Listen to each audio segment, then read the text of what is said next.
but I have been assigned to talk about the stuff I do remember. So, Bhanté, before he was Bhanté, when he was Dhammaruwan, and when he was looking at parallels between him as a father as well as him as a teacher, and maybe sharing a few things that might be interesting for a lot of people who may not have known him as Dhammaruwan. Actually, none of you have, aside from Uncle Abe, met Bhanté before he was ordained. So, I mean, you all know the legend and the story of Dhammaruwan as a chanting boy and all of that stuff. But one of the interesting things, like Uncle Abe mentioned with Niru and all of them, they benefited a lot growing up with parents who were practicing. So I think me and my brother also have benefited quite a lot from having a parent who is teaching meditation. Bhanté has always been very resolute in his practice, in his beliefs, and in his dedication to the true Dhamma. He was never, about superstitious things and false things. He always, in some ways, like it might be an incorrect thing to say among very traditional Buddhists, but like there are a lot of parallels in the way that he upholds his beliefs, in the way that the Buddha said to uphold the Dhamma. He said, question it.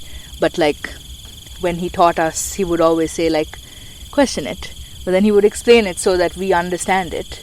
So it's not something that is forced upon us like a preaching or something that we don't understand and we have to follow. He always made sure that we understood in our own way. So, and that is something I think a lot of people experience when they learn from Bhanté, is that he understands how to make you understand based on where you are. And I don't want to take credit for that, but I think he benefited a lot from like starting with us, because children, they don't understand even who they are yet. So practicing that on us helped. And one of the things I think that when you say talking about Bhanté as a father and talking about him as a teacher, I don't actually think that there is a difference between those two things. I think that in a sense he is a father to everybody he has taught. There was a thing before this generation of Nirodha, this idea of Nirodha family.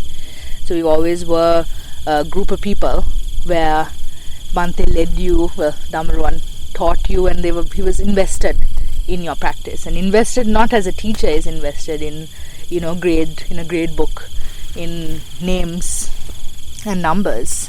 He's invested in the person, and he understands that person, and he thinks about people, and that is an amazing thing to see in people, because it's very rare for human beings to actually sit and think for and of other people. We often just sit and think about ourselves and our problems and input ourselves into that situation. It's never that form.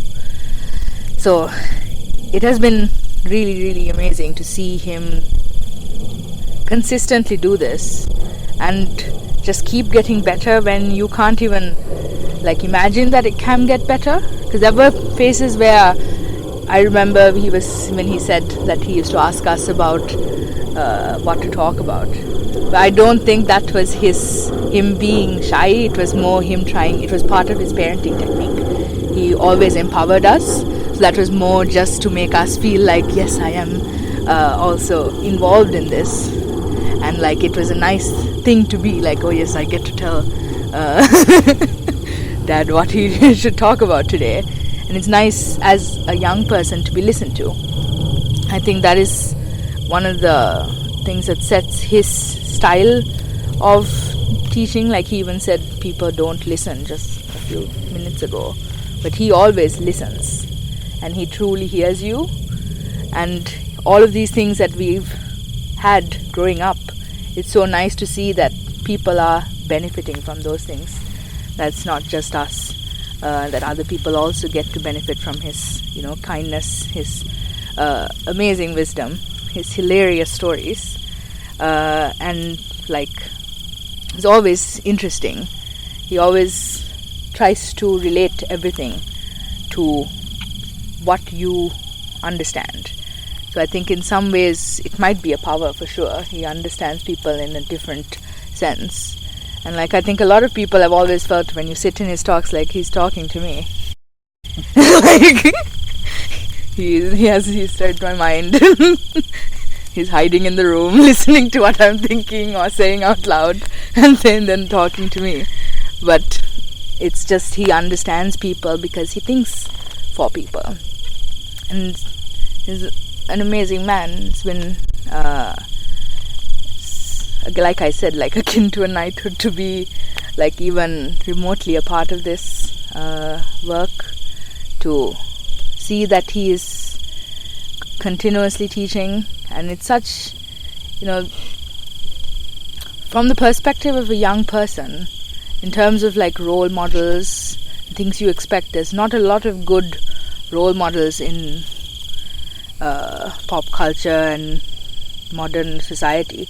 A lot of people don't have values, they don't stand by their beliefs.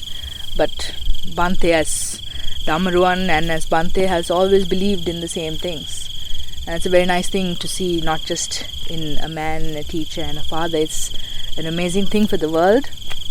And that's why I say, I hope more people see this.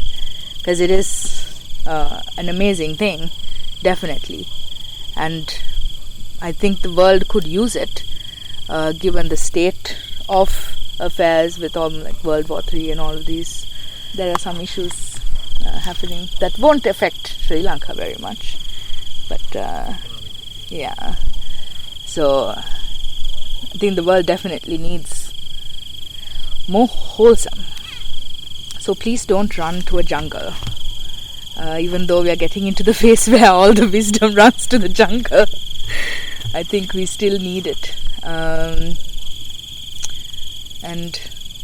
yeah, it's been an amazing journey. I think we've come so far, but in a sense it also feels like that kinship and the teaching and that energy is still the same from the first retreat to now.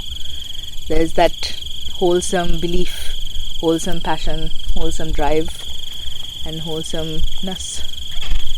And I think, I don't know, I might sound biased because of my personal relationship to Bhanté, but it's honestly a gift.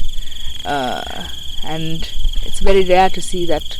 It's altruism. I think it's a psychological concept as well as spiritual. The idea of giving without expecting something for yourself. So Bhanté never taught. I think honestly, if he wanted to teach for as a career or as a some kind of money-making scheme, which a lot of people do nowadays, there's nonsense running around which sells and people make millions. But he's never been about that. He's been about giving without expectation, which is why I've seen he works. He used to, at least I used to watch how hard he would work for the yogis. He's burnt through so many computers by just constantly being there, thinking about it, working on it. So I'm really happy that he is now free of some of the lay sufferings so that things are a little bit less stressful. I think you deserve that more than anybody. But also I think it shows immense strength of character, because it's, I think, impossible for someone in your position, of your age, with what you had and the relationships you had, to decide to become a monk. I have barely started my life, but I cannot, when I think about that decision, it's very, very daunting. So to have made that is just amazing. But yeah, super awesome.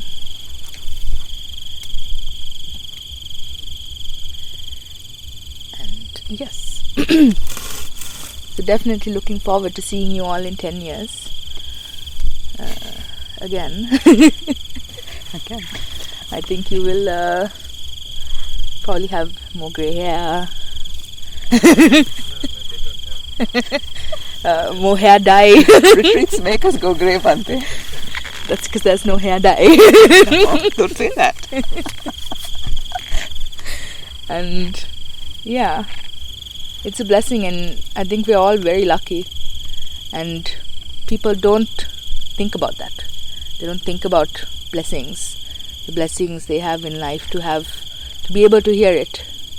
Because I mean, I've listened to talks by some of the other teachers around, and some of it is just like almost ridiculous. There is no depth to it, so it's, I think, a very rare chance that you have to have found this form of teaching and this form of training.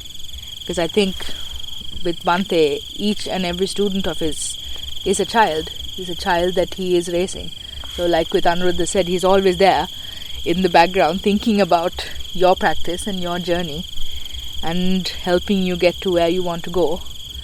And he sees your mistakes before you make them. And he's always there to give good advice. And I think having that is probably one of the greatest gifts in life, like better than any form of success. And then you're always safe in a samsaric sense.